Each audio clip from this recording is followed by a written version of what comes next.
Hey guys, আমি অমিতাভ আর আপনারা দেখছেন স্পোর্টস লাভার অমিতাভ ইউটিউব চ্যানেল। তো গাইস, আজকের এই ভিডিওতে কিছু আইপিএলের আপডেটস নিয়ে আলোচনা করব, যেটা খুবই একটা বেশ বাজার গরমের মতো একটা বড় আপডেট এসছে, যেটা হয়তো তোমরা অনেকে জেনে গেছো বা যারা জানো না তো তাদেরকে একটু বুঝিয়ে এক্সপ্লেন করে আমি এই ভিডিওতে বলবো। তো চলো ভিডিওটা শুরু করা যাক।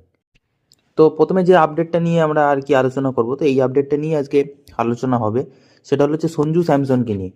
কালকের সন্ধ্যেবেলা থেকে আমি শুনে যাচ্ছি যে সঞ্জু স্যামসন নাকি সিএসকেতে যাবে না, সিএসকের সাথে সঞ্জু স্যামসনের নাকি ট্রেডটা যেটা হওয়ার কথা ছিল সেটা স্বপ্ন ভঙ্গ হয়েছে সিএসকের, এরকম একটা জিনিস শুনলাম।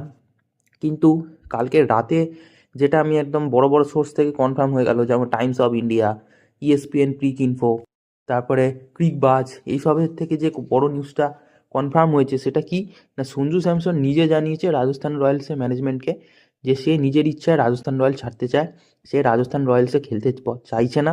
তার এই দলের সাথে মানে ম্যানেজমেন্টের সাথে সম্পর্ক একদমই ভালো নেই।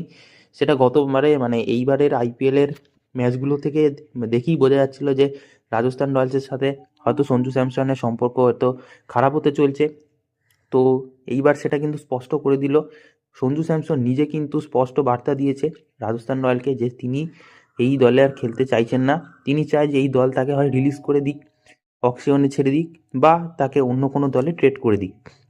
এবার সেটা কিন্তু আমরা বহুদিন ধরেই দেখছি যে একটা রিউমার্স দেখছি যে রাজস্থান রয়্যালের এই সঞ্জু স্যামসনের সাথে অন্য দলের কোনো ট্রেড হতে পারে। প্রথমে সিএসকে দেখেছিলাম, সিএসকে সবচেয়ে বেশি ইন্টারেস্ট ছিল, এছাড়া সবচেয়ে বেশি ইন্টারেস্ট ছিল কেকেআর। তো এই দুটো দলেরই বেশি ইন্টারেস্ট হওয়ার কথা, বাট আমার তার থেকে বেশি কথা কেকেআরের, কারণ কেকেআরের এই মুহূর্তে কোনো ইন্ডিয়ান উইকেট কিপার ব্যাটসম্যান নেই।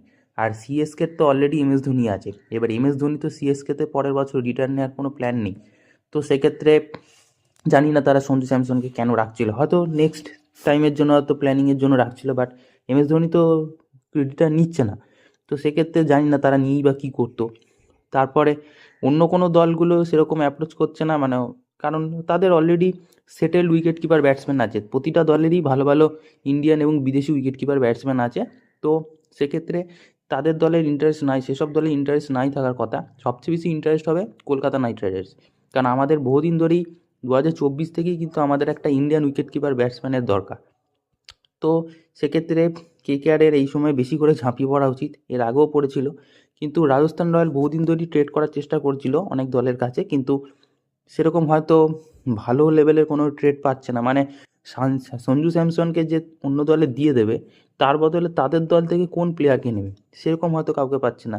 এবার তাদের দলের যে ভালো ভালো প্লেয়ারগুলো তারা তো দিতে চাইছে না। এবার যে প্লেয়ার দিতে চাইছে সেই প্লেয়ারের সঞ্জু স্যামসনের মতো আর কি ভালো হবে না।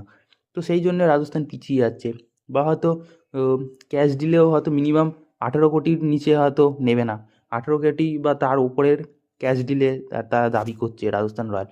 তো সেই জন্যই বহুদিন ধরেই ট্রেডটা আর কি মানে আটকে রয়েছে, নয়তো এই সঞ্জু স্যামসনের ট্রেড বহুদিন আগেই হয়ে যাওয়ার কথা, কারণ ট্রেড উইন্ডো অলরেডি ওপেন আছে। তো সেই ক্ষেত্রে দেখতে গেলে সঞ্জু স্যামসনকে এতদিন যা দেখলাম যে ট্রেড হচ্ছিল না, বাট এবার কিন্তু হবে, হয় ট্রেড হবে নয় মিনি অকশানে ছেড়ে দেবে, সেখান থেকে কোনো একটা দল কিনে নেবে। আর যদি কেনে সেটা অলরেডি অবশ্যই মানে কলকাতা নাইট রাইডার্সই কিনবে। বাট এখন কলকাতা নাইট রাইডার্স কেএল রাহুলের পিছনে ঝাঁপিয়েছে। এবার কেএল রাহুল যদি রিজেক্ট করে, মানে দিল্লি ক্যাপিটালস যদি রিজেক্ট করে, তাহলে তো সঞ্জু স্যামসন অপশানেই আছে। এবার এটা বলে যে আইপিএলের নিয়ম অনুযায়ী যে কোনো প্লেয়ার একবারে ঢুকে গেলে সে 3 বছরের জন্য কন্ট্রাক্টে সাইন করে দেয়, সে 3 বছর কোথাও বেরোতে পারবে না, তার বেরোনো বা রিলিজ হওয়া পুরোটাই নাকি ম্যানেজমেন্টের দলের হাতে। তো এই রাজস্থান রয়্যালের হাতেই পুরো আছে যে সঞ্জু স্যামসন বেরোবে কি বেরোবে না। মানে সঞ্জু স্যামসনের মানে বেরিয়ে যাওয়াটা সঞ্জু স্যামসনের কিন্তু হাতে নেই, এটা পুরোপুরি রাজস্থানের টিমের হাতে প্রায় 2027 সাল অবধি। কিন্তু কেউই চায় না, যে কোনো দলই চায় না যে যে দল মানে যে প্লেয়ারটা তাদের দলের হয়ে খেলতে পছন্দ করছে না, সে তার দলের জন্য হ্যাপি নয়, কোনো দলই চাইবে না যে তাকে টাকা দিয়ে সেই রকম একটা প্লেয়ারকে তাদের দলে রেখে দিতে। তো সেখানে কোনো রকম হ্যাপি ড্রেসিং রুম হবে না, তারা কখনোই সেই আনন্দে সামিল হতে পারবে না, তারা কখনোই টিমের জন্য সেই 100% চেষ্টাটা দেবে না। তো তখন প্লেয়ার মানে তখন টিম ম্যানেজমেন্ট বাধ্য হয়েই তাকে ছেড়ে দিয়ে অন্য জায়গায় পাঠিয়ে দেবে।